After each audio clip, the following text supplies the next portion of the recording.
घेऊनी पंचारते करू बाबांची आरती करू साईंची आरती करू बाबांची आरती उठा उठा हो बांधव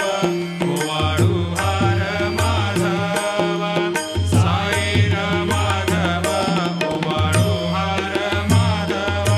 करुणी या स्थिर मन भाव गंभीर हे ध्यान साईंचे हे ध्यान भाव गंभीर हे ध्यान कृष्णनाथ दत्त साई जडो चित्त तुझे पायी चित्त बाबा पाये जडो चित्त तुझे पायी आरती साई बाबा सौख्य दातार जीवा चरणार जातली द्यावा दासा विसावा भक्ता विसावा आरती साई बाबा जाळून यानंग सस्वरूपी राहे रंग मुमोक्ष जनादावी निज डोळा श्रीरंग डोळा श्रीरंग आरती साई बाबा जया मनी जैसा भाव दया तैसा अनुभव दाविसे दया घना ऐसी तुझी माव तुझी माव आरती साई बाबा तुमचे नाम ध्याता हरे संस्कृती व्यथा अगाध तव करणी मार्ग दाविसी अनाथा दाविसी अनाथा आरती साई बाबा कलियुगी अवतार सगुण परब्रह्म साचार अवतीर्ण झालासे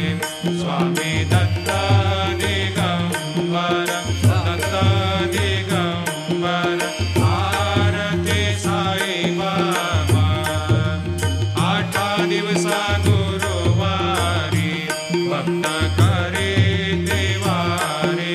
प्रभु पद पावया भव भय निवारे भय निवारे आरती साई बाबा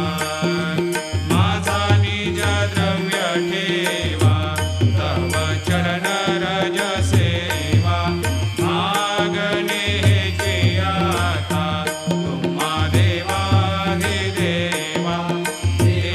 देवाधिदेवा आरती साई बाबा इच्छिता दिन चातक निर्मल तोया निज सुख पाजावे माधवाया सांभाळा आपुली भाक आपुली भाक आरती साई बाबा सौख्य दातार जीवा चरणार जातळी द्यावा दासा विसावा भक्ता विसावा आरती साई बाबा जय देव दत्तावधूता हो साई अवधूता जोडून करताव चरणी ठेवी तो माता जय देव अवतरसे तू येता धर्माते ग्लानी नास्तिका नाही तुला विसी निज भजनी दाविसी नाना लीला संख्य रूपानी हरिसे दीनांचे तो संकट दिन रजनी जय देव दत्तावधूता हो साई अवधूता जोडून करताव चरणी ठेवी तो माता जय देव यवन स्वरूपी ऐक्या दर्शन त्वादिथले संशय निरसनिया तद्वैता घालविले गोपी चंदा मंदा त्वाचे उद्धरिले मोमिना वंशे जलमुनिलोकातार्यले जय देव दत्तावधूता हो साई अवधूता जोडुनि कर तव चरणी देवी तो माता जय देव भेदन तत्वे हिंदू यवनांचा काही दावायासे झाला पुनरपि नरदेही पाहसी प्रेमाने तो हिंदू यवनाही दाविसे आत्मत्वाने व्यापक साई जय देव दत्तावधूता हो साई अवधूता जोडुनि कर तव चरणी ठेवी तो माता जय देव देवा साई नाथा त्वत्पदनत भावे परमाया मोहित जनमोचन झनि भावे त्वत्कृपया सकलांचे संकट निरसावे देशील तरते त्वद्यश कृष्णाने गावे जय देव दत्तावधूता हो साई अवधूता जोडुनि कर तव चरणी ठेवी तो माता जय देव शिर्डी माझे पंढरपूर साई बाबा रमावर साई बाबा रमावर शुद्ध भक्ती चंद्रभागा भाव पुंडलिक जागा भाव पुंडलिक जागा याहो अवघे जन करो बाबा शिवंदन साईंशी वंदन करो बाबा शिवंदन गणू म्हणे बाबा साई धाव पाव माझे आई धाव पाव माझे आई घालील लोकांगण बंदीन चरण डोळ्याल पायीन रूप तुझे प्रेमी अलंकेन आनंदी पूजन भावे वायन म्हणे नमः त्वमेव माता पिता त्वमेव बंधु सखा त्वमेव विद्या द्रविणं त्वमेव सर्वं मम देवदेव कायेन वाचा मनसेन्द्रियैर्वा बुद्ध्यात्मना वा प्रकृतिस्वभावात् करोमि यद्यत् सकलं परस्मै नारायणाय समर्पयामि अच्युतं केशवं रामनारायणं कृष्णदामोदरं वासुदेवं हरिं श्रीधरं माधवं गोपिकावल्लभं जानकीनायकं रामचन्द्रं भजे हरे राम राम राम हरे हरे हरे कृष्ण कृष्ण कृष्ण हरे हरे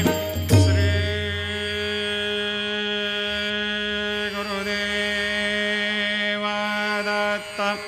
हरि ओम यज्ञेन यज्ञमयजन्त देवास्तानि धर्माणि प्रथमान्यासन्न तेहनाकं हेमान् सजन्त यत्र पूर्वे साद्या सन्ति देवाः ॐ राजाधिराजाय प्रसह्य साहिने नमो वयं वै श्रवणाय कूर्महे समे कामान् कामकामाय मह्यं कामेश्वरो वै श्रवणो दधातु कुबेराय वै श्रवणाय महाराजाय नमः ॐ स्वस्ते साम्राज्यं भोज्यं स्वराज्यं वैराज्यं पारमेष्ठ्यं राज्यं महाराज्यमाधिपत्यमयं समन्तवर्या ईस्यात् सार्वभौमत् सार्वायुषान्त्राधात् परार्धात् पृथिव्यै समुद्रपर्यन्ताया एकराळिति तदप्येष श्लोकोऽभिगीतो मरुतः परिवेष्टारो मरुतस्यावसङ्ग्रहे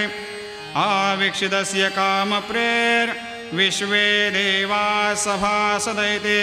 श्रीनारायण वासुदेवाय सच्चिदानंद सद्गुरु साईनाथ महाराज की जय। अनंता तुला ते कसे रे स्तवावे, अनंता तुला ते कसे रे नमावे, अनंता मुखाचा शिने शेष गाता, नमस्कार साष्टांग श्री साईनाथा, स्मरावे मनी त्वत्पदा नित्य भावे, पुरावे तरे भक्ति सा स्वभावे तरावे जगातारुणी मायताता नमस्कार श्री साईनाथा वसे जो सदा दावया संत लीला इसे अज्ञ लोकान परे जो जनाला परे अंतरे ज्ञान कैवल्य दाता नमस्कार साष्टांग श्री साईनाथा वरालाधला जन्म हा मानवाचा नरासार्थका साधनीभूत साचा धरो साई प्रेमा गळाया अहंता नमस्कार साष्टांग श्री साईनाथा धरावे करे सान अल्पज्ञ बाला करावे अमाधन्य चुंबो निघाला मुखे घाल प्रेमे पराग्रास आता नमस्कार श्री साईनाथा सुराधिक ज्यांच्या पदा वंदिता ते शुकाधिक ज्यांते समानत्व देते प्रयागादि तीर्थे पदे नम्र होता नमस्कार साष्टांग श्री साईनाथा तुझ्या ज्या पदा पाहता गोप बाले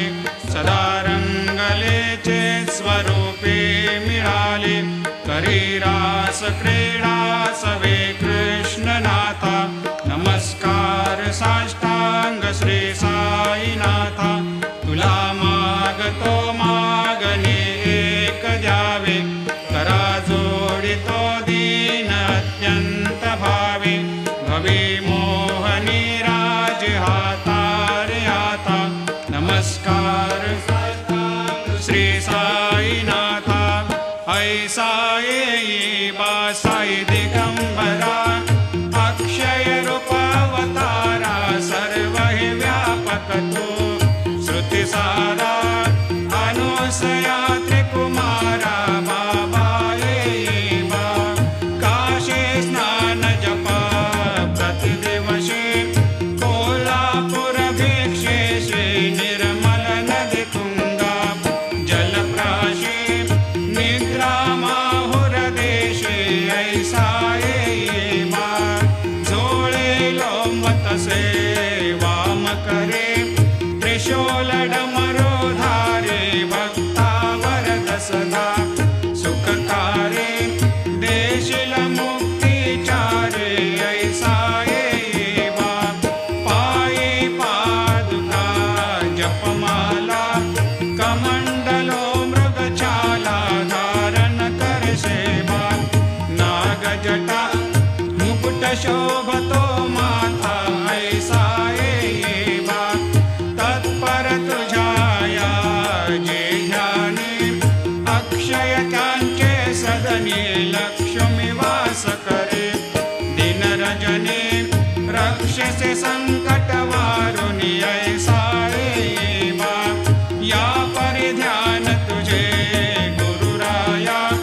दृश्य करे नयनाया पूर्णानंद सुखे एकाया लाविषि हरि गुण गाया ऐसा येई बा साई दिगंबरा अक्षय रूपावतारा सर्व हि व्यापक तो श्रुति सारा अनुसया त्रिकुमारा बाबा येई बा सदा सस्वरूपं चिदानन्दकन्दं जगत्सम्भवस्थान संहार हेतुं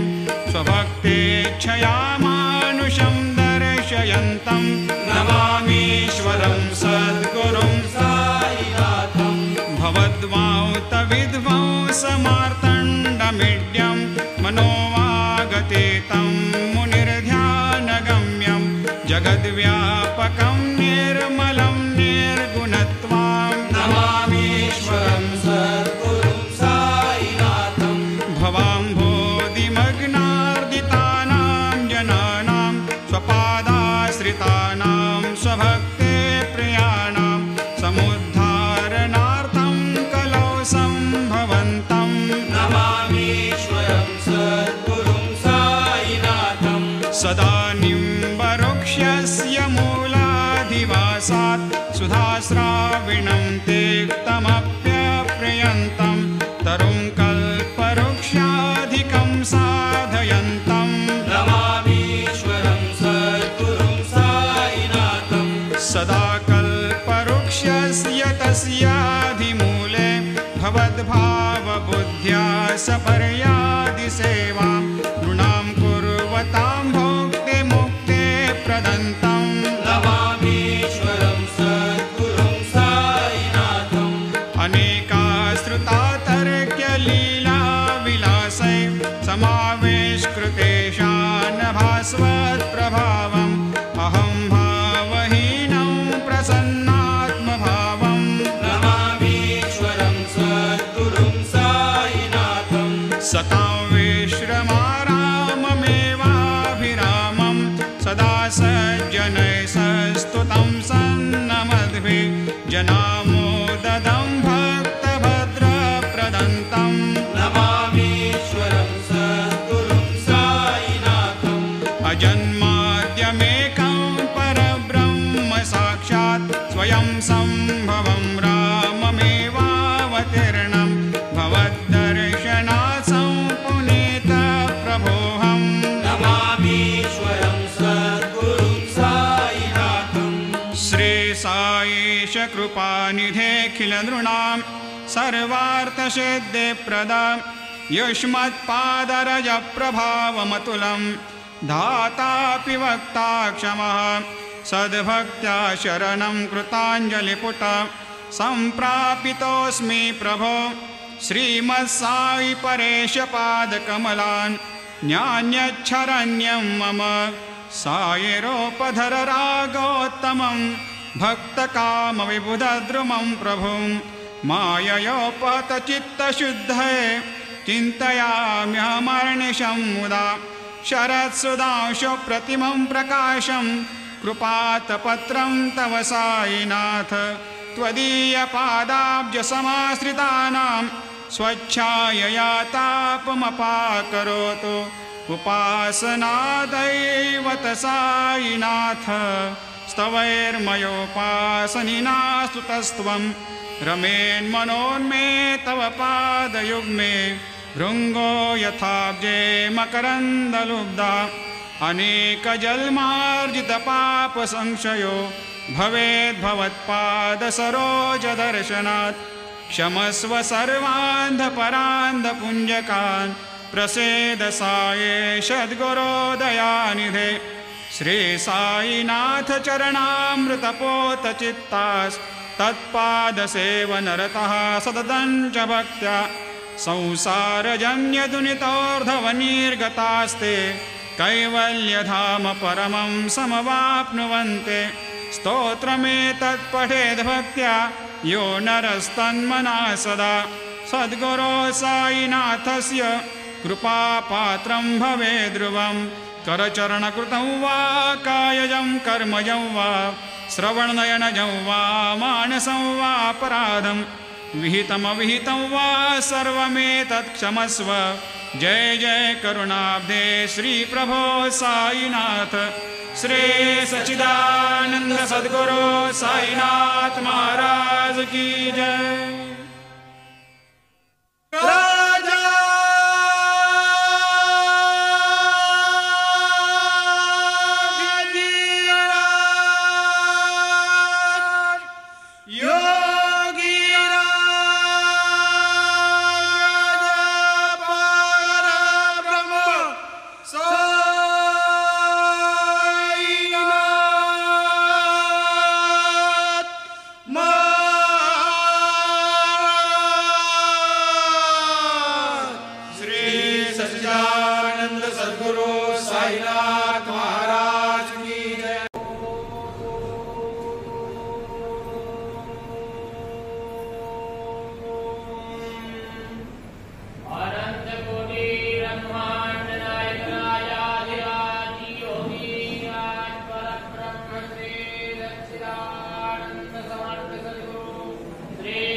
विद्यात्